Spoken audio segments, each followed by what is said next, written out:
لا حول ولا قوة إلا بالله العلي العظيم حسبنا الله ونعم الوكيل نعم المولى ونعم النصير أعوذ بالله من الشيطان اللعين الرجيم بسم الله الرحمن الرحيم حمدا لك يا ذا الجود والإحسان والفضل والطول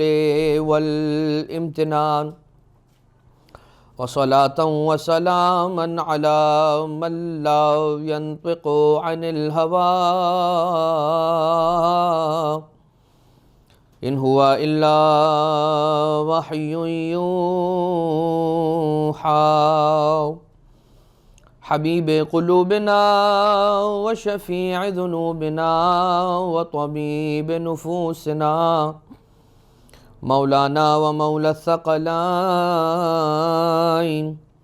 جد الحسن والحسين أبي القاسم المصطفى محمد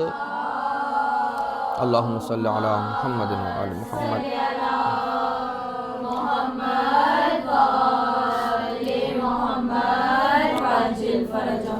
وعلى آله الذين أذهب الله عنهم الرجس وطهرهم تطهيرا اللهم صل على محمد وآل محمد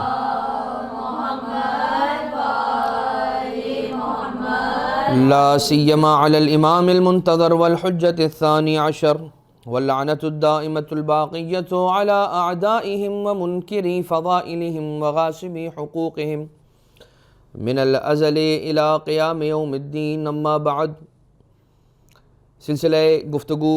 سیرت ائمہ معصومین علیہم السلام کے اعتبار سے سرکار ابو الحسن مولا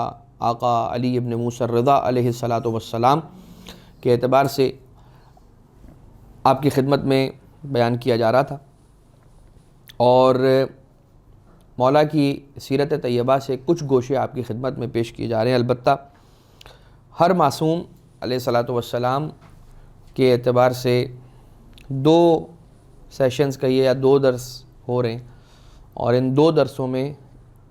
ہر ایک امام الگ الگ اماموں کے پوری سیرت کو بیان نہیں کیا جا سکتا، لہٰذا چند ایک گوشے اور کچھ سیرت کے کچھ واقعات اور معاجز و مناقب بیان کرنے کی کوشش کی جا رہی ہے۔ ایک روایت کے جو عیون اخبار میں مرحوم شیخ صدوق نے لکھی ہے، نقل کی ہے، اور راوی کا نام ہے ریان ابن سلط، اور وہ یہ کہتے ہیں کہ میں امام رضا علیہ السلام کی خدمت میں حاضر ہوا۔ میں مولا کی بارگاہ میں بیٹھا ہوا تھا، حاضر تھا۔ میرے دل میں یہ خیال آیا کہ امام علیہ السلام سے اپنے لیے ایک لباس اور کچھ درہم جن کی تعداد 30 ہے، اپنے ذہن میں میں نے بنایا کہ میں مولا سے 30 درہم مانگوں گا اور اپنے لیے لباس مانگوں گا، اور وہ درہم مانگوں گا جن پر مولا کا نام مبارک کندہ تھا۔ جیسا کہ آپ سب سیرت امام رضا علیہ السلام کے اعتبار سے یہ جانتے ہیں، اور مجالس میں منابر سے ممبروں سے آپ سنتے رہتے ہیں کہ مولا کے دور کے اندر پراپر ایک کرنسی شائع کی گئی تھی یا رائج ہوئی تھی، اور اس کرنسی پر مولا رضا علیہ السلام کا نام مبارک موجود تھا، یعنی مولا کی کرنسی تھی۔ اس زمانے کے اندر یہ کہہ لیجئے کہ فائنینشیل کرائسس آیا، اور مولا رضا علیہ السلام نے اس وقت یہ مشورہ دیا، اور اس مشورے پر عمل کیا گیا کہ کرنسی کو، نئی کرنسی کو، اپنی الگ ایک کرنسی کو انٹروڈیوس کروایا جائے، اور وہ کروایا گیا، اور اس پر مولا رضا علیہ السلام کا نام لکھا گیا۔ اس مولا کے اس مشورے کے ذریعے سے پورا کا پورا علاقہ فائنینشیل بہت بڑے کرائسس سے بچ گیا۔ اب یہ کہتا ہے کہ اب دیکھیں اگر کوئی آ رہا ہے نا اور وہ یہ کہہ رہا ہے کہ میں نے سوچا کہ مولا سے وہ سکے مانگوں گا کہ جس پہ مولا کا نام کندہ ہے رضا علیہ السلام، تو اس کا مطلب اسے پیسوں کی خواہش نہیں ہے، بلکہ وہ سکے چاہتا ہے جن پر امام علیہ السلام کا نام کندہ ہے اور اسے امام کی یادگار کے طور پہ اپنے پاس رکھنا چاہتا ہے مولا سے مودت کی وجہ سے، سووینئر کے طور پہ۔ اب میں جیسے مولا کی بارگاہ میں پہنچا، حاضر ہوا، تو مجھے دیکھتے ہی امام علیہ السلام نے اپنے غلام سے کہا کہ جاؤ بھائی فلاں لباس لے کر آؤ، اور وہ لباس لے کر آؤ، اور یہ جو سکے میرے پاس پڑے ہیں یہ لے لو، اور یہ لے جا کر جو ہے وہ ریان ابن سلط کو دے دو۔ وہ کہتا ہے کہ میں نے بہت شوق سے وہ قمیص لے لیا اور اس سے میں نے اپنا کفن بنانا تھا، میں نے وہ قمیص اپنے لیے رکھ لیا، اور درہموں کی تھیلی درہم جو میں نے اپنے ذہن میں ایک رکھا تھا کہ 30 چاہیے مجھے، وہ اس لیے رکھا تھا کہ میں نے نیت کی ہوئی تھی کہ مجھے اپنی بیٹی کی شادی کرنی ہے، تو ان امور کے اندر میں اپنے ان مولا کی طرف سے ملنے والے پیسوں کو خرچ کروں گا، یا انگوٹھیاں بناؤں گا اپنی بیٹی کے لیے شادی کے لیے۔ تو کہتا ہے کہ جب میں نے وہ اشرفیوں کی تھیلی کھولی تو اس میں 30 درہم ہی پہلے سے موجود تھے، میں نے کسی کو بتایا نہیں تھا اور مولا پہلے سے جانتے تھے۔ یہ روایت حمیری نے بھی نقل کی ہے، شیخ کشی نے بھی اپنی رجال کے اندر، کتب راوندی نے بھی اپنی کتاب کے اندر، الخرائج والجرائد کے اندر بھی، علی ابن عیسیٰ اربلی نے بھی اس حدیث کو ریان ابن سلط ہی سے کچھ الفاظ کی رد و بدل اور تبدیلی کے ساتھ نقل کیا ہے۔ مفہوم ساری روایتوں کا ایک ہی جیسا ہے، مفہوم و معنی مطلب روایت ایک ہی ہے۔ اب آ جائیے ایک روایت مولا کے معاجز اور مناقب میں سے ایک بصائر الدرجات کی یہ روایت ہے، احمد ابن محمد ابن عیسیٰ سے صاحب بصائر شیخ صفار نے نقل کی،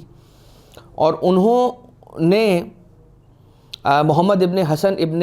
زحلان سے اور وہ محمد ابن عبداللہ قمی سے نقل کرتے ہیں کہ میں مولا رضا علیہ السلام کی بارگاہ میں حاضر ہوا اور مجھے پیاس لگی ہوئی تھی، لیکن چونکہ میں مولا کی بارگاہ میں تھا اور مولا کسی سے گفتگو کر رہے تھے اور وہاں پر لوگ آئے ہوئے تھے، اکٹھا ہوئے ہوئے تھے اور لوگوں سے مولا کی گفتگو چل رہی تھی، مجھے شرم آئی، مجھے حیا محسوس ہوئی کہ میں آقا سے پانی طلب کروں، پانی مانگوں۔ میں خاموش ہو گیا۔ ابھی میں یہ سوچ ہی رہا تھا تو آقا رضا علیہ السلام نے اپنے غلام کو آواز دی اور آواز دے کر اسے بلایا، کہا کہ جلدی جاؤ، باورچی خانے میں فلاں جگہ پر یہ ایک مشروب رکھا ہوا ہے، پینے کی ایک چیز رکھی ہوئی ہے، ایک شربت رکھا ہوا ہے، وہ لے کر آؤ اور انہیں ان کی خدمت میں پیش کرو۔ وہ کہتا ہے کہ میں نے اس سے اچھا ذائقہ رکھنے والا شربت اپنی زندگی میں کبھی نہیں پیا تھا۔ اسی طرح کا ایک واقعہ ابو ہاشم جعفری کے اعتبار سے بھی ملتا ہے کہ ابو ہاشم جعفری مولا کی بارگاہ میں پہنچے، اور جب مولا کی بارگاہ میں پہنچے تو وہاں پہ لوگوں کا ایک مجمع تھا، ایک گروپ تھا، چھوٹا سا ایک سرکل جو مولا کی خدمت میں حاضر تھا۔ جب یہ ابو ہاشم جعفری، اب ابو ہاشم جعفری کو ابو ہاشم جعفری ہیں، وہ تو تربیت یافتہ ہیں بارگاہ امامت کے، مولا رضا علیہ السلام کے اصحاب میں ان کا نام ملتا ہے، مولا امام تقی جواد علیہ السلام کے اصحاب میں ان کا نام ملتا ہے، 10ویں امام، 11ویں امام، یہاں تک کہ جناب ابو ہاشم جعفری چھوٹا نام نہیں ہے، بس یہ مولا کے تربیت یافتہ، اور بارگاہ امامت کا پروٹوکول کیا ہے سمجھنے والے، بیٹھے رہے، پیاس لگی ہے خاموش رہے۔ تو مولا رضا علیہ السلام نے اشارہ کر کے کہا جاؤ اور باورچی خانے کے اندر گنے کا رس پڑا ہوا ہے، وہ اٹھا کے پی لو۔ ابو ہاشم جعفری گئے اور جیسا مولا نے جہاں کا کہا تھا وہاں سے وہ شربت اٹھایا اور پی لیا، اور کہتے ہیں کہ ایسا لذیذ شربت تھا کہ ویسے ہی گنے کا رس اور بھی پیا ہے، لیکن ویسا شربت میں نے کبھی نہیں پیا تھا، ایک بات۔ دوسری اس کی تاثیر یہ کہ مجھے وہ شربت پینے کے بعد کئی دنوں تک پیاس کا احساس ہی نہیں ہوا۔ اللہم صلی علی محمد و آل محمد، محمد و آل محمد۔ اس میں کوئی تعجب کی بات بھی نہیں۔ جناب ام ایمن سلام اللہ علیہا کے بارے میں بھی ملتا ہے کہ جب جناب سیدہ سلام اللہ علیہا کی شہادت واقع ہو گئی، اس کے بعد آپ مدینہ منورہ چھوڑ کر چلیں، مدینہ منورہ کو چھوڑ دیا آپ نے، اب نکلی اور چلی، اور ایک ایسے صحرا سے آپ کا گزر ہوا کہ جہاں پر اگر کوئی انٹر ہو جائے تو موت اس کا مقدر ہو جاتا ہے، اس لیے کہ وہاں سے نکلنا ناممکن ہے، غذا ختم ہو جائے گی، پانی ختم ہو جائے گا سب، اور ایسا ہی ہوا، اور پیاس نے غلبہ اختیار کیا، اور اتنی زیادہ پیاس محسوس ہوئی جناب ام ایمن کو کہ وہ یہ کہتی ہیں کہ مجھے محسوس ہوا قریب ہے کہ میں مر جاؤں گی, مجھے موت اپنی آغوش میں لے لے گی. اتنے میں نے آسمان کی طرف اپنے ہاتھوں کو اٹھایا اور پروردگار عالم سے التجا کی کہ بار الہ, میں کنیز فاطمہ زہرا ہوں, تیری کنیز کی کنیز ہوں, کیا مجھے اس طرح سے موت آئے گی, کیا مجھے اس طرح کی موت آئے گی. یہ جملے ادا کرنا تھا کہ آسمان سے پانی کا ایک کوزہ نازل ہوا, اس سے انہوں نے پانی پیا, اور اس کی تاثیر یہ تھی کہ جب تک وہ زندہ رہیں کئی دنوں تک انہیں پانی کی پیاس نہیں لگتی تھی, اور کئی دنوں میں ایک مرتبہ پانی پیتی تھی. کسی کا کوئی جانور, اونٹ یا کوئی ایسا جانور جو اس طرف چلا جاتا تھا, اس صحرا کے اندر, اسے تلاش کرنے کے لیے اگر کسی کو بھیجنا ہوتا تھا تو لوگ کہتے تھے بی بی ام ایمن سے ریکویسٹ کرنی ہوگی کہ وہ تشریف لے جائیں, اس لیے کہ اگر ہم گئے تو ہم تو مر جائیں گے. انہیں پیاس نہیں لگتی ہے کافی دنوں تک, تو وہ تشریف لے جا سکتی ہیں, وہ جا سکتی ہیں. خیر, یہ نسبت کی بات ہے. اب آپ دیکھیں کہ کوئی عام فرد ہوتا, وہ کہتا بھائی مولانا صاحب کیا بات کر رہے ہیں آپ, پانی مانگنے میں کیا مسئلہ ہے, پانی مانگنے کا تو حکم ہے روایت میں کہ اگر اپنے والدین سے بھی کہنا پڑتا ہے تو کہو, اس لیے کہ پانی پلانے کے لیے کہنے کا ثواب جو ہے, پانی پلانے کا ثواب اتنا زیادہ ہے کہ رب ذوالجلال کہتا ہے کہ اولاد اپنے والدین کو اس ثواب سے محروم نہ رکھے, لہٰذا اگر کبھی پیاس لگتی ہے ان کو بھی کہنا پڑتا ہے تو کہہ دے. تو امام علیہ السلام کو کہنے کے کیا مسئلہ ہے؟ بھائی ہم کہیں گے یہاں پہ فقہی مسائل ہم ڈسکس نہیں کر رہے کہ فقہ نے کیا کہا ہے, کیا مستحب ہے, کیا ہے. ہم یہ کہہ رہے ہیں کہ جس سے ہم نے فقہ سیکھی ہے اس کی تعظیم اور اس کے احترام کا تقاضا کیا ہے. جس سے ہم نے یہ حدیث سیکھی ہے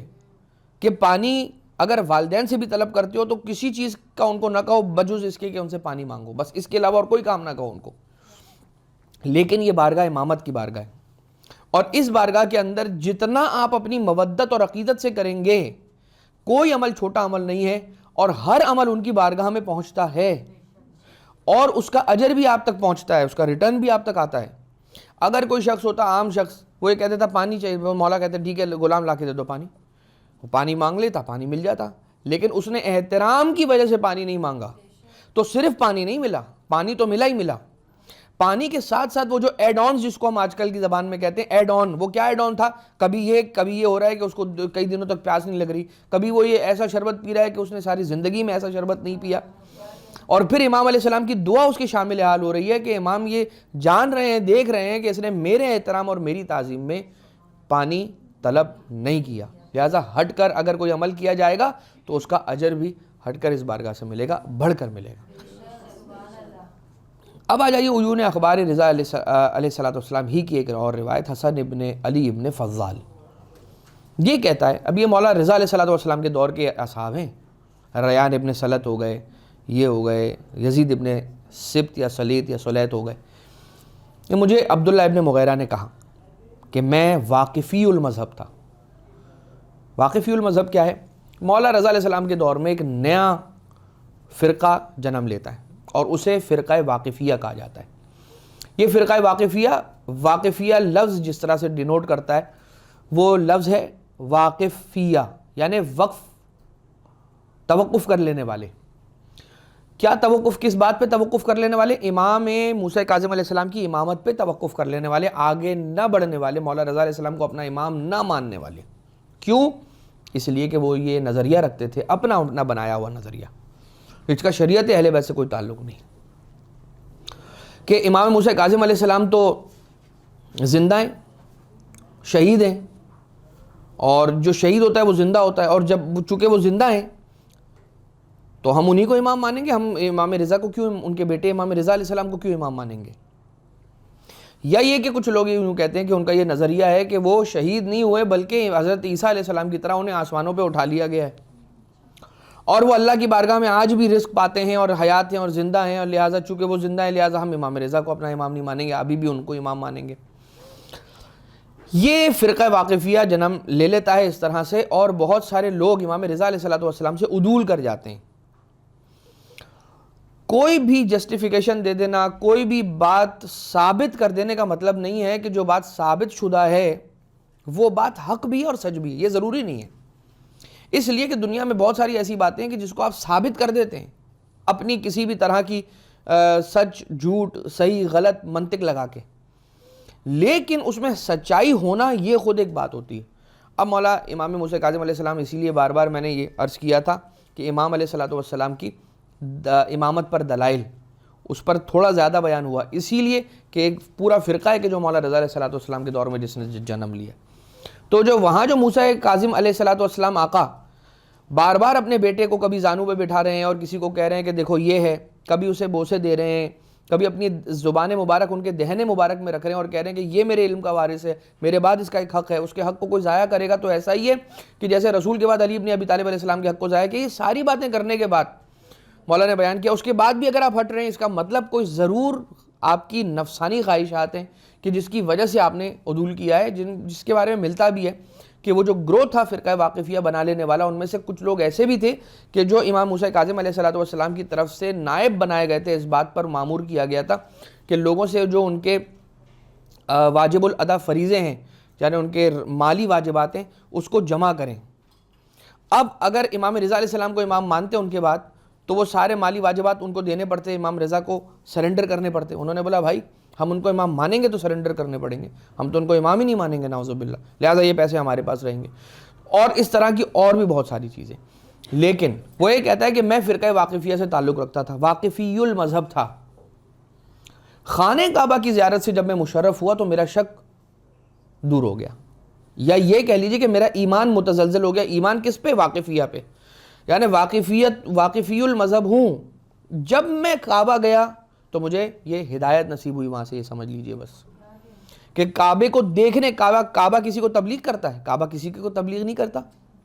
آپ جب جاتے ہیں تو ہم جب جاتے ہیں، پروردگار ہم سب کو نصیب فرمائے، کعبے کا طواف کرتے ہیں، کعبے کی زیارت کرتے ہیں، کعبے کو بوسہ دیتے ہیں، کعبے کے غلاف سے مس ہو کے دعائیں طلب کرتے ہیں. تو کعبہ تو کسی سے بات نہیں کرتا، لیکن کعبہ بات نہ کر کے، تبلیغ نہ کر کے، حدیث سنائے بغیر، قرآن کی آیت سنائے بغیر، کوئی دلیل پیش کیے بغیر لوگوں کی ہدایت کرتا ہے. تو جیسے کعبہ چپ رہ کے لوگوں کی ہدایت کر سکتا ہے، تو محافظ کعبہ اور وارث کعبہ اور فخر کعبہ ائمہ اطہار کیوں لوگوں کی ہدایت نہیں کر سکتے بغیر بات کیے؟ ہم اس بات کو نہیں مانتے، مطلب لوگ ماننے کو تیار نہیں ہیں. یہ اور بات ہے کہ امام علیہ الصلوۃ والسلام کا کہہ دینا تو بہت بڑی بات ہے. امام کا کسی کے سامنے آ جانا وہی پروردگار عالم کی طرف سے اس کو ہدایت دلا دینے کے لیے بہت کافی ہو سکتا ہے، اگر وہ سالم الفطرت ہے. تو کہتے ہیں میں کعبہ گیا، زیارت سے مشرف ہوا، تو وہاں پر میں جو ہے نا وہ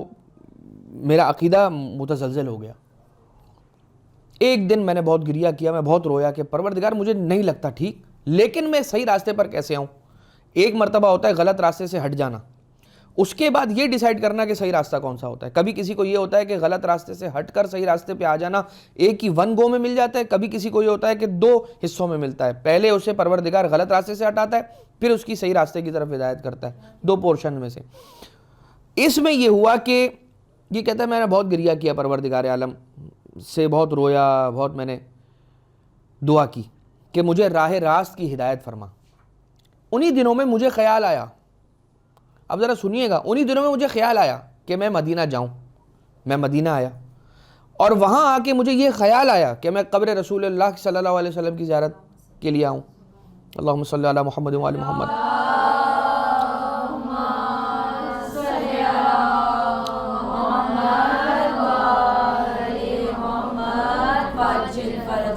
اور جب میں قبر رسول اللہ کی زیارت کے لیے گیا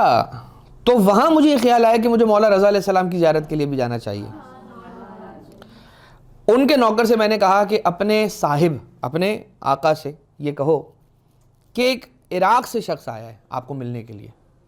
امام علیہ السلام نے اجازت دی، میں اندر داخل ہوا، سلام کیا، اور مجھے دیکھ کر امام علیہ السلام نے فرمایا کہ خدا نے تیری دعا قبول کر لی اور اب تیری ہدایت ہو گئی ہے. یہ مجھے بتائیے کہ یہ کیا ہے؟ یہ کھلا اشارہ ہے پروردگار عالم کی بارگاہ سے کہ دیکھو اگر ہم چاہیں تو تمہیں اس طرح سے کھینچ کر بھی ہدایت کی طرف لے کر آ سکتے ہیں. تو ہم پروردگار عالم سے اس طرح کی ہدایت کیوں نہ مانگے؟ اور چونکہ جسے پتہ نہیں ہے، جس کا کینوس اتنا واسٹ اور براڈ نہیں ہے، اسے نہیں پتہ ہے کہ میں یہ دعا بھی مانگ سکتا ہوں. اسی لیے میں یہ عرض کر رہا ہوں کہ ہم یہ دعا مانگ سکتے ہیں کہ پروردگار مجھے ایک رات میں کئی سالوں کا سفر طے کروا دے. مطلب وہ سفر کے جو لوگ کئی کئی سالوں بعد طے کر کے ایمان کے کسی مرحلے پر پہنچتے ہیں، معرفت ائمہ اطہار کے کسی لیول پر مرحلے پر پہنچتے ہیں، مجھے ایک رات میں، ایک لمحے میں، ایک گھنٹے میں، ایک ثانیے میں کروا دے پروردگار، اور تجھے واسطہ کس کا پیش کرتا ہوں؟ ان واسطوں کے علاوہ میرے پاس کوئی واسطہ نہیں ہے کہ جو تو نے سب سے بڑے واسطے خلق کیے ہیں،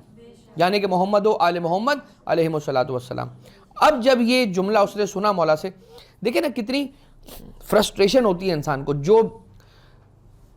یا تو یہ ہو کہ غلط راستے پہ ہو، کانفیڈنٹ ہو بھائی میں تو بالکل ٹھیک راستے پہ ہوں، لیکن اس کا انجام جو ہوگا بعد میں وہ تو ہوگا، اسے بے چینی نہیں ہوتی، اسے بے قراری نہیں ہوتی، اس لیے کیونکہ وہ غلط راستے پہ ہے ڈٹائی کے ساتھ۔ لیکن ایک بندہ ہے جو نہ صحیح نہ غلط، اسے کچھ نہیں پتا، درمیان میں، اس کی ایک ایک رات کہہ لیجئے، اس کا ایک ایک گھنٹہ کہہ لیجئے، اس کا ہر دن اتنا مشکل سے گزر رہا ہے، کیونکہ کہتا ہے کہ اگر مجھے اس مرحلے پہ موت آ گئی تو میں پروردگار کو جواب کیا دوں گا کہ میں اس طرف تھا یا اس طرف تھا، درمیان میں۔ تو پروردگار عالم کی بارگاہ سے اسے ہدایت ملی، وہاں سے وہ مدینہ آیا، اسے خیال آیا کہ میں روضہ رسول کی زیارت پہ جاؤں، وہاں سے خیال آیا کہ امام رضا علیہ السلام کی زیارت کے لیے آؤں، اور جب مولا رضا علیہ السلام کی زیارت پر آیا تو اسے وہاں پر بڑا بڑا مولا نے ارشاد فرما دیا اب تو ہدایت پر آ گیا ہے۔ اس کا مطلب کہ رب ذوالجلال تک پہنچانے والا جو دروازہ ہے وہ یہی دروازہ مولا رضا علیہ السلام کا ہے، یا یہ کہ وہ دروازہ جس دروازے کی طرف اللہ لوگوں کی رہنمائی کرتا ہے اپنے وسیع کرم اور فضل کے ذریعے سے، وہ دروازہ مولا رضا علیہ السلام کا دروازہ ہے کہ کعبے سے اگر اس کا سفر شروع ہوا ہے تو مدینہ میں درے سرکار مولا رضا علیہ السلام پہ آ کے ختم ہوا ہے۔ اللہم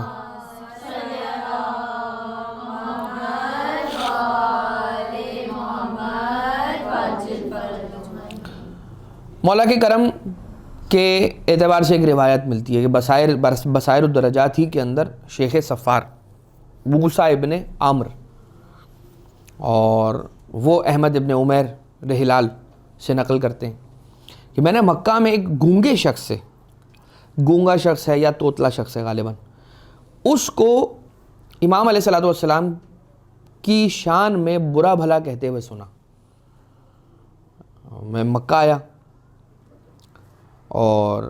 مطلب شہر آیا، شہر کے باہر یا شہر کے آؤٹسکرٹس میں کہیں پہ میں نے اس کو دیکھا کہ وہ امام علیہ السلام کے بارے میں برا بھلا کہہ رہا ہے، مجھے بہت برا لگا۔ میں مکہ شہر آیا اور آنے کے بعد ایک چھڑی میں نے لی اور میں نے چھڑی اپنے پاس تیار رکھی، اور میں نے سوچا کہ جیسے مسجد سے نکلے گا اسے قتل کر دوں گا، اس چھڑی سے چھڑیاں اتنی ماروں گا مر جائے گا۔ امام کی شان میں کیسے گستاخی کی۔ جب میں کھڑا ہوا کہ یہ مسجد سے نکلے اور میں اسے چھڑی ماروں تو میں نے دیکھا کہ امام علیہ السلام مسجد سے باہر تشریف لائے،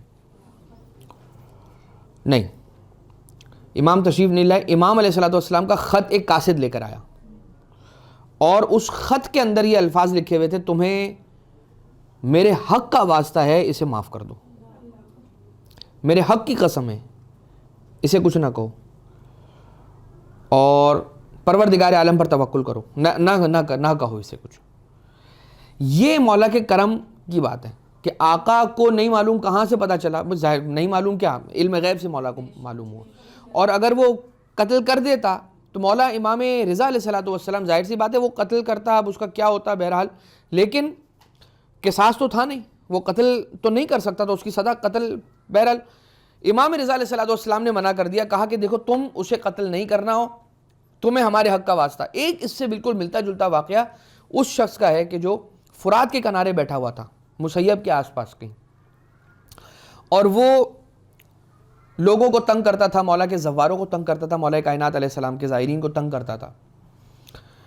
ایک دن ایسا ہوا کہ وہ وہاں پہ بیٹھا ہوا تھا اور پانی فرات کا بہہ رہا ہے، دیکھتا ہے اور ایک مرتبہ یہ کہہ کے رونا شروع کر دیتا ہے کہ یار اتنا فرات کا پانی تھا، اتنا پانی جو آج تک بہہ رہا ہے، کم نہیں ہوا۔ تو جو امام حسین علیہ السلام کے چھوٹے چھوٹے بچے تھے ان کا تو کوئی قصور نہیں تھا، یزید کو پانی دے دینا چاہیے تھا، اور یہ کہہ کے رونا شروع ہو گیا۔ کون؟ وہ جو سنگ دل شخص ہے جو امام کے زائرین کو تنگ کرتا ہے۔ یہ واقعہ ختم ہو گیا۔ جب یہ واقعہ ہو گیا تو اس کے بعد یہ اسے تنگ کرتا ہے وہ شخص،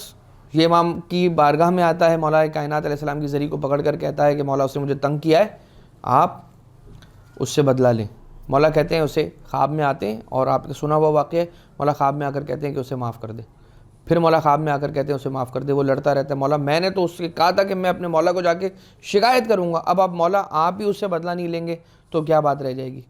کہا نہیں، تو اس سے کہنا نہیں۔ امام نے فرمایا کہ اس کا ایک حق ہے ہماری گردن پر۔ کیا حق ہے؟ وہ ایک مرتبہ میرے روضے کے قریب سے گزر رہا تھا اپنے کانوائے کے ساتھ، پروٹوکول کے ساتھ، اس نے جیسے میرے حرم کا گنبد دیکھا تو اس نے اپنے سارے سواریوں کو اور ساری گاڑیوں کو اور رکوایا اور اترا اور میرے حرم کی طرف رخ کیا اور کہا السلام علیکہ یا امیر المومنین، اپنی سواری میں بیٹھا اور چلا گیا۔ اس ایک سلام کی وجہ سے اس کا ایک حق ہے ہماری گردن پر۔ یہاں جو مولا رضا علیہ السلام کہہ رہے ہیں اسے معاف کر دو، ہمارے حق کا واسطہ ہے۔ ضرور کوئی ایسی بات ہوگی کہ جو اس نے امام علیہ السلام کی مودت میں یا امام علیہ السلام کے لیے کوئی ایسا کام کیا ہوگا جس کی طرف امام علیہ السلام ناظر ہوں گے، دیکھ رہے ہوں گے، اور کہا کہ تمہیں ہمارے حق کا واسطہ تم اس گونگے اس توتلے شخص کو چھوڑ دو، معاف کر دو۔ لہٰذا کبھی یہ تصور نہ کریں اور کبھی یہ نہ سوچیں کہ اگر ہم نے امام معصوم علیہ السلام کے لیے کوئی چھوٹا سا بھی کام انجام دیا ہے تو پتہ نہیں یہ امام تک پہنچا ہوگا یا نہیں پہنچا ہوگا، امام علیہ السلام کیا اس کو قبول کریں گے یا نہیں قبول کریں گے، وغیرہ وغیرہ۔ الخرائج والجرائح، یہ بڑی ایک مفصل کتاب ہے جس کے اندر ائمہ اطہار علیہ السلام کے واقعات موجود ہیں، اور تاریخ کے اعتبار، تاریخ ائمہ اطہار علیہ السلام کے اعتبار سے محمد ابن ابی نصر بزنتی، وہی جن کا بھی ہم نے ذکر کیا، کون ہے؟ حدیث قصہ کے راویوں میں سے ایک ہے۔ امام علیہ السلام کے اچھا یہ ہیں محمد ابن ابی نصر بزنتی، اور یہ کہتے ہیں کہ میں امام علیہ السلام کی بارگاہ میں پہنچا، کن کی بارگاہ میں؟ مولا رضا علیہ السلام کی بارگاہ میں، امام رؤوف علیہ السلام کی بارگاہ میں پہنچا، اور 3 اصحاب اور میرے ساتھ تھے، ہم امام علیہ السلام کی خدمت میں حاضر ہوئے، اور ایک مدت تک ہم امام کے پاس بیٹھے رہے، امام کی خدمت میں حاضر رہے۔ جب مولا کے پاس بیٹھک کر کے ہم وہاں سے فارغ ہوئے، مکمل ہوئی بات ہماری، اور ہم اٹھ کے جانے لگے اور لوگ واپس جا رہے تھے، تو امام علیہ السلام نے مجھ سے یہ ارشاد فرمایا۔ کون؟ محمد ابن ابی نصر بزنتی سے مولا نے ارشاد فرمایا کہ اے احمد، احمد ابن محمد ابن ابی نصر بزنتی، اے احمد بیٹھے رہو، تم بیٹھ جاؤ میرے پاس، اور بس پھر یہ کہتے ہیں کہ میرے ساتھی باقی سارے چلے گئے، میں امام علیہ السلام کے بیٹھ گیا، مولا کی خدمت میں بیٹھا رہا، اور جو میرے ذہن میں سوالات تھے وہ سوالات میں امام کے سامنے رکھنے لگا ایک ایک کر کے، اور سب کے جوابات مجھے مولا نے مرحمت فرمائے۔ اب جب سوالات میں نے رکھ دیے، جوابات ہو گئے، رات کا ایک کافی گہرا وقت آ گیا اور کافی رات گزر چکی تھی، میں نے چاہا کہ میں امام علیہ السلام سے اجازت لوں اور رخصت لے کے امام علیہ السلام کی بارگاہ سے رفع زحمت کر کے چلا جاؤں۔ تو امام علیہ السلام نے فرمایا کہ اس وقت جاؤ گے یا ہمارے پاس رکو گے؟ پہلے تو یہ کیا امام نے کہ دیگر احباب میں سے اس کی طرف اشارہ کر کے کہا تم رکو، باقی سارے اصحاب جو تھے وہ چلے گئے، یہ بیٹھا رہا، امام سے باتیں کرتا رہا۔ اب 1-1 یا 1-on-1 امام علیہ السلام سے اس نے گفتگو کی ہے۔ کتنا خوش قسمت، سوال کیا، جواب، سوال جواب، سوال جواب، باتیں ہو گئی۔ اب یہ جانا چاہتا ہے، اجازت لے رہا ہے مولا سے، اذن رخصت لینا چاہتا ہے۔ امام نے کہا کہ اب رکو گے یا جاؤ گے ہماری بارگاہ میں، ہمارے پاس رکو گے یا جاؤ گے؟ کہا کہ مولا جیسا آپ ارشاد فرمائیں گے ویسا ہی کروں گا، اگر آپ کہیں گے رک جاؤ تو میں رک جاؤں گا، اور اگر آپ کہیں گے کہ چلے جاؤ تو میں آپ کی زحمت کو رفع کر کے چلا جاؤں گا۔ امام علیہ السلام نے فرمایا کہ رک جاؤ، اور جب صبح ہو جائے تو پھر چلے جانا، اور یہ بستر لے لو، ایک لحاف مولا نے دیا، رضائی وغیرہ تکیے وغیرہ دیے سب، اور کہا کہ رک جاؤ۔ امام علیہ السلام یہ کہنے کے بعد اپنے کمرے میں تشریف لے گئے، یعنی کہ مہمان خانے میں تھے، اب مہمان خانے سے مولا اپنے کمرے میں تشریف لے گئے۔ لیکن مجھے اتنا اشتیاق اور اتنا مجھے اچھا لگا اور اتنی مجھے خوشی ہوئی، میں فوراً سجدے میں گر گیا۔ اور میں سجدے میں کیوں نہیں گرے گا بھائی؟ کوئی بھی ہو تو بالکل فلیٹ ہو جائے گا، وہ کہے گا بھائی امام علیہ السلام نے مجھ پہ اتنا کرم فرمایا، پہلے تو میرے دیگر دوستوں میں سے مجھے روکا، اس کے بعد گھر پہ رکنے کی بھی دعوت دے رہے ہیں اور کہہ رہے ہیں کہ بھائی تم رک کے جاؤ، صبح چلے آنا، آپ آرام کر لو یہیں پر. سجدے میں گرا، اور جیسے ہی سجدے میں گرا تو کہنے لگا کہ پروردگارہ تیرا شکر کہ تیری حجت جو کہ علوم انبیاء کے وارث ہیں، انہوں نے ان تمام لوگوں میں مجھ سے الگ سے اتنی زیادہ اظہار محبت فرمائی. اور یہ کہتا ہے احمد ابن محمد ابن ابی نصر بزنطی کہ میں یہ سن رہا تھا، ابھی میں پڑھ رہا تھا، اب سجدے میں ہی تھا کہ میں نے محسوس کیا کہ امام میرے کمرے میں واپس تشریف لے کر آئے. میں جب اٹھا، سجدے سے سر اٹھایا اور میں نے دیکھا امام علیہ الصلوۃ والسلام موجود ہیں. میں کھڑا ہوا، فوراً امام علیہ السلام کی طرف بڑھا. امام نے میرا ہاتھ اپنے ہاتھ میں لیا اور دبایا اور فرمایا، اے احمد، امیر المومنین علیہ الصلوۃ والسلام سرکار علی ابن ابی طالب علیہ الصلوۃ والسلام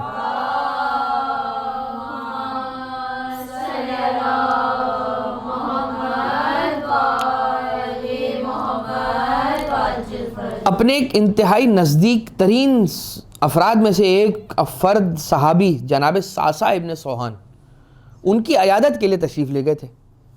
جب امیر المومنین علیہ السلام واپس آنے لگے تو یہ کہتے ہوئے واپس آئے تھے کہ اے ساسا، یہ جو میں تمہاری عیادت کے لیے آیا ہوں، اس سے تم اپنے دوسرے بھائیوں پہ فخر نہ کرنے لگنا. میری عیادت، تمہاری عیادت کے لیے آنا اس بات کا سبب نہ بنے کہ تم اپنے آپ کو دوسروں سے بہتر سمجھنے لگو. خدا سے ڈرتے رہنا، اس کا تقوی اختیار کرتے رہنا، کیے رہنا، اور اس کی بارگاہ میں تواضع اور انکساری کے ساتھ رہنا تاکہ تمہیں اور بلندی اور عظمت عطا فرمائے پروردگار عالم. یعنی کہ امام علیہ الصلوۃ والسلام یہ اپنی اس گفتگو سے، اس حدیث کے ذریعے سے تعلیم فرما رہے ہیں کہ دیکھو، تمہارے اندر ذرہ برابر بھی غرور اور تکبر نہ آنے پائے، چاہے وہ اس حساب سے ہو کہ میں نے تم پر کرم کیا، الگ سے تم سے امتیازی سلوک کیا، تمہیں الگ سے بٹھایا، تم سے الگ سے بات کی، تمہیں الگ سے بلا کے روکا. اس پر بھی تمہیں اس بات کا حق نہیں ہے کہ تم اپنے دوسرے بھائیوں پر غرور اور تکبر کرو. مطلب یہ ہوا کہ پروردگار عالم کی بارگاہ سے ائمہ اطہار علیہ الصلوۃ والسلام جس پر اپنی نظر کرم فرمائیں وہ یقیناً دوسروں سے الگ ہوتا ہے اور بہتر ہوتا ہے، لیکن اس کے بعد بھی فخر و مباحت کرنے کا اسے حق اور دوسروں پر اپنے آپ کو برتری دینے کا حق اور اس احساس کا حق نہیں ملے گا. لیکن ہم کیا کریں، ہم ذرا چھوٹی چھوٹی باتوں پر اپنے آپ کو نہیں معلوم کیا 2 رکعت زیادہ پڑھ لیتے ہیں، یا شعبان کے اندر استغفر اللہ وصلو التوبہ جو ہے وہ روزانہ 1000 پڑھ رہے ہیں یا روزانہ 100 پڑھ رہے ہیں، یا جتنی بھی ہے. اب تو ہم کسی کو جا کے پوچھتے ہیں پڑھی تھی، کہا نہیں پڑھی، تو اب دل میں سوچتے تھے کہ میں کتنا اچھا ہوں. جس وقت انسان یہ سمجھتا ہے کہ میں کتنا اچھا ہوں کہ میں نے کیا، اس نے اپنے سارے اعمال حبط کروا لیے. اسے روایت کے اندر ائمہ اطہار علیہ الصلوۃ والسلام کی طرف سے جو ملی ہے حدیثیں، اس کے اندر اس کو عجب کہا گیا ہے. عجب، خود پسندی انسان میں نہیں ہونی چاہیے، اور ظاہر سی بات ہے غرور اور تکبر تو یقیناً نہیں ہونا چاہیے.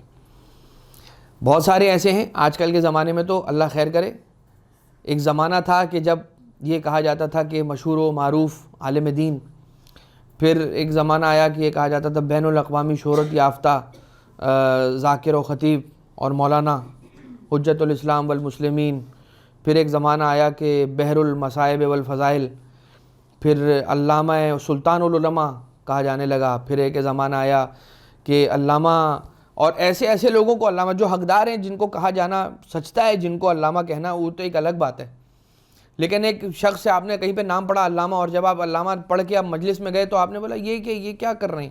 کیا پڑھ کیا رہے ہیں یہ مجلس میں؟ نہ کوئی حدیث، نہ کوئی روایت، نہ قرآن کی کوئی تفسیر پڑھ رہے ہیں، نہ امام معصوم علیہ السلام کی کوئی بات کر رہے ہیں. وہ شروع ان کی بات ہوتی ہے کہ مجھے یہ سمجھ میں آیا، مجھے یہ لگتا ہے، اور ان کی بات ختم اس بات پہ ہوتی ہے کہ مجھے یوں لگتا ہے کہ یوں ہونا چاہیے. تو اب آج کل یہ دور ختم ہو گیا. اب یہ ہو گیا ہے کہ یہ کون ہے بھائی، یہ بہت بڑے عزادار ہیں. یہ آپ کو پتہ نہیں ہے، یہ بہت قومیات کے بہت بڑے فرد ہیں، یہ قومیات کے آدمی ہیں. یہ کیا ہوتا ہے؟ جو فخر کی بات ہے وہ انسان کے لیے یہ فخر کی بات ہے، جو خادم ہیں، جو خدام ہیں، ان کے فخر کی بات یہ ہے کہ انہیں ذاکر اہل بیت کہا جائے. لیکن مصیبت یہ ہے کہ جب ذاکر کہا جاتا ہے تو فوراً ذہن کہیں اور جاتا ہے کہ پتہ نہیں اس کے عقائد خراب ہوں گے. لیکن اگر ہم ایک آئیڈیل سچویشن کو ذہن میں رکھیں تو انسان اپنے لیے مولانا کے ٹائٹل پر کیا فخر کرے گا, انسان اپنے حجت الاسلام کے ٹائٹل پہ کیا فخر کرے گا, اور کیا فخر ہونا بھی نہیں چاہیے. ہماری کیا حیثیت کے اوقات, جو لباس ہم پہنتے ہیں وہ اہل بیت اطہار سے منسوب لباس ہے, جو امامہ پہنتے ہیں وہ ان سے منسوب امامہ ہے, جس ممبر پہ جا کر پڑھتے ہیں وہ ان کا ممبر ہے, جس علم سے استفادہ کر کے پڑھتے ہیں وہ قال الباقر اور قال صادق علیہ السلام ہے. ان ساری چیزوں کے بعد جو پورا ہمارا امپائر انہی کے اوپر ٹکا ہوا ہے, انہی کا نام لینے سے جو عزت ملتی ہے وہ ملتی ہے. اس کے بعد پھر انسان ان کے گن نہ گائے اور کسی مخالف شخص کی وکالت کر رہا ہو ممبر اہل بیت اطہار علیہ السلام سے بیٹھ کر, تو اس سے بڑی کوئی تف کا مقام نہیں ہے. لیکن کیا کریں, آج کل یہ ہوتا ہے عجب کہ بھائی یہ ان کے لیے, یہ دیکھیں ان کے لیے احترام, ان کا احترام کریں, یہ بہت بڑے ہمارے. تو سب کا احترام اپنی جگہ پر, لیکن شہرت طلبی, جاہ طلبی, بڑا مقام اور اپنے آپ کو سب سے بڑا سمجھنا, یہ اتنا زیادہ ہو گیا ہے. اور اس رو میں ہم اتنا سیلاب میں بہنے لگیں کہ بہرحال میں نہ چاہتے ہوئے بہت ساری باتیں کر رہا ہوں. سرکار مولا رضا علیہ الصلوۃ والسلام کے اعتبار سے ایک روایت اور آپ کی خدمت میں عرض کی جائے. اب دیکھیں مولا سے سوال کرنے والا آ رہا ہے, اب عالم کی بات ہوئی ہے نا, جیسے ایک انتہائی چھوٹا طالب علم ہم سے کوئی آ کر سوال کرے گا تو ہمارے پاس ایک ہی جواب ہے. کون سا جواب؟ جو توضیح میں لکھا ہوا ہے. جو توضیح کے اندر لکھا ہے وہ ایک مجتہد جامع الشرائط, ایک آیت اللہ نے, ایک انہوں نے فقیہ اہل بیت اطہار انہوں نے لکھا ہے. ان کے پاس کہاں سے ملا روایت؟ روایت کن کی؟ امام کی ہے. سب کے درجات الگ ہیں. ہم سے کوئی اگر پوچھے گا تو ہم پابند ہیں وہی بتانے کے کہ جو توضیح میں, یا ہم آپ سے پوچھیں گے کہ آپ کس کی تقلید کرتے ہیں, اور اس کے ان کے اعتبار, اس تقلید کے اعتبار سے ہم اس مرجع کا فتویٰ آپ کو بتانے کے پابند ہیں. تو پوچھا جائے گا کہ ہم سفر پہ گئے تو ہماری نماز قصر ہو گئی, روزہ تھا پھر بھی نکلے تو ہم یہ پوچھیں گے کہ بھائی آپ فجر کے بعد نکلے تھے, یہ ظہر سے پہلے نکلے تھے, ظہر کے بعد نکلے تھے, یہ پوچھیں گے. جو پیٹنٹ مسائل ہیں نا, جو طے ہے, وہ آپ کو بتائیں گے 2 + 2 = 4. امام علیہ السلام کے پاس آیا عمر ابن یزید کے نام سے ایک عیون اخبار رضا علیہ السلام کتاب کے اندر ایک صحابی آتا ہے اور امام رضا علیہ السلام کے پاس کہتا ہے کہ میں مولا کے پاس بیٹھا ہوا تھا. 2 آدمی امام علیہ السلام کی خدمت میں حاضر ہوئے اور دونوں نے ایک جیسا سوال پوچھا کہ نماز قصر کرنے کے بارے میں کیا حکم ہے. امام علیہ السلام نے ایک کے جواب میں ارشاد فرمایا, تیرے اوپر واجب ہے کہ تو نماز کو قصر کر کے پڑھے. چلا گیا. تھوڑی دیر بعد ایک دوسرا شخص آیا, اس نے پوچھا کہ نماز کے بارے میں قصر ہو کہ تمام. امام نے فرمایا تیرے اوپر واجب ہے کہ تو پوری نماز پڑھے. دونوں چلے گئے. یہ صحابی بیٹھا ہوا تھا, کنفیوز ہو گیا, کہہ رہا کہ مولا وہی شریعت, وہی امام, وہی 2 الگ الگ سوال بھی ایک کو آپ نے کہا کہ تجھ پر واجب ہے کہ قصر کر کے پڑھ, دوسرے کو آپ نے کہا کہ تجھ پر واجب ہے کہ تو تمام کر کے پڑھ. کیا وجہ ہے؟ امام علیہ السلام نے فرمایا کہ جس کو میں نے قصر کر کے پڑھنے کا کہا, اسے قصر کرنے کا اس لیے کہا کہ وہ مجھ سے ملنے آیا تھا, یعنی اس کا سفر ویلڈ سفر تھا کہ امام معصوم کی زیارت کے لیے آیا ہے, عبادت کا سفر ہے سمجھ لیجئے. اور جو دوسرا ہے جس کو میں نے نماز پوری کرنے کا کہا ہے, پوری پڑھنے کا کہا ہے, یہ وہ ہے کہ جو مجھ سے ملنے نہیں آیا ہے, وہ فلاں جو بادشاہ ہے, ظالم بادشاہ, اس سے ملنے کے لیے آیا ہے. لہٰذا اس کا یہ سفر حرام سفر ہے, اور حرام سفر جب بھی انسان اختیار کرے گا تو اس کے اندر نماز قصر کر کے پڑھنے کی اجازت نہیں ہے, واجب ہے کہ نماز پوری کر کے پڑھے. یہ امام معصوم علیہ السلام ہی ایسا جواب دے سکتے ہیں کہ جن کی نگاہوں میں ظاہر ہی نہیں صرف بلکہ باطن بھی موجود ہے.